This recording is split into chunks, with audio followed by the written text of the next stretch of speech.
বিপক্ষে টানা 3 ম্যাচেই খেলেছেন 50 ইনিংস, দলের জয়ে রেখেছেন বড় ভূমিকা। এবার এমনই এক তরুণ তুর্কি আসতে যাচ্ছে বাংলাদেশ ক্রিকেটে, যার আগমনে ঘুচতে পারে অধারাবাহিক ব্যাটিংয়ের ভোগান্তির চিত্র। 50 হ্যাটট্রিক ছুঁয়ে সেই বার্তায় জানিয়ে রাখলেন এই যুবা ক্রিকেটার। ব্যাটিংয়ের পাশাপাশি বল হাতেও দুর্দান্ত তিনি। জাতীয় দলের আশার আলো হতে যাওয়া কে এই তরুণ তুর্কি, এই নিয়ে জানবো রিপোর্টে। লাল সবুজের ক্রিকেটে উদিত হলো আরো এক তরুণ তুর্কি, যার আগ্রাসী ব্যাটিং আরো শক্তিশালী করবে বাংলাদেশ জাতীয় দলকে।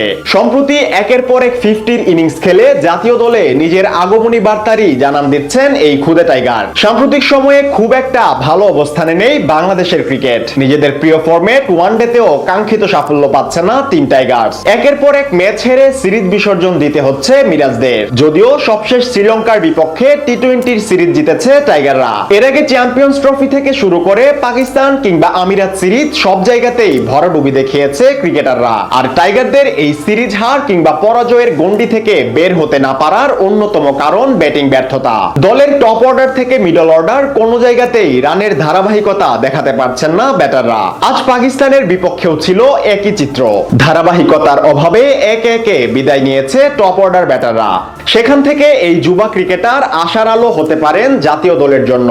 বলছিলাম বাংলাদেশ অনূর্ধ্ব 19 দলের ক্রিকেটার রিজান হোসেনের কথা। সম্প্রতি ব্যাটিং এর ধারাবাহিকতা দেখিয়ে টাইগার ব্যাটিং এর হাল ধরার আগাম ইঙ্গিত দিচ্ছেন এই যুবা ক্রিকেটার। এই মুহূর্তে সাউথ আফ্রিকার বিপক্ষে দ্বিপাক্ষিক সিরিজ খেলছে অনূর্ধ্ব 19 দলের যুবা টাইগাররা।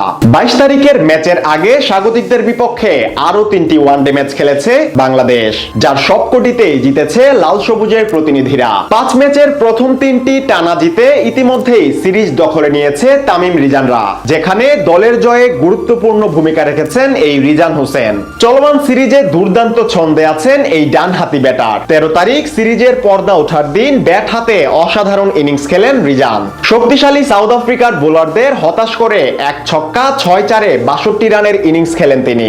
সেদিন 194 রানের বিশাল ব্যবধানে ম্যাচ জিতে নেয় যুবা টাইগাররা। আর জয় দিয়ে সিরিজ শুরুর দিনে দলের হয়ে সর্বোচ্চ ইনিংসটি ছিল রিজানেরই। এরপর গেল 16 তারিখ নিজেদের দ্বিতীয় ম্যাচে মুখোমুখি হয় দুদল। সেখানেও নিজের ব্যাটিং ধারাবাহিকতায় চমক দেখিয়েছেন রিজান। 114 স্ট্রাইক রেটে মাত্র 55 বলে খেলেছেন 63 রানের ইনিংস। 3 ছক্কা ও 5-4-এর এই ইনিংসের মাধ্যমে টানা দ্বিতীয় 50-র কৃতিত্ব ওঠে তার নামের পাশে। এদিনও 130 রানে স্বাগতিকদের হারিয়ে দেয় টাইগার যুবারা। নিজের তৃতীয় ম্যাচে 50 হাঁকিয়ে 50 ঊর্ধ্ব ইনিংসের হ্যাটট্রিক করেন এই ক্রিকেটার। মিডল অর্ডার এই ব্যাটারের ব্যাটিং ধারাবাহিকতায় জয়ের ধারাবাহিকতাতেও টানা সাফল্য পায় টিম টাইগার্স। শুধু ব্যাটিংই নয়, ডানহাতি মিডিয়াম বোলিংয়েও বেশ পারদর্শী রিজান। চলমান সিরিজেও পেয়েছেন উইকেটের দেখা। যেভাবে ছুটে চলেছেন রিজান, তাতে জাতীয় দলে ডাক পাওয়া এখন কেবলই সময়ের অপেক্ষা মাত্র।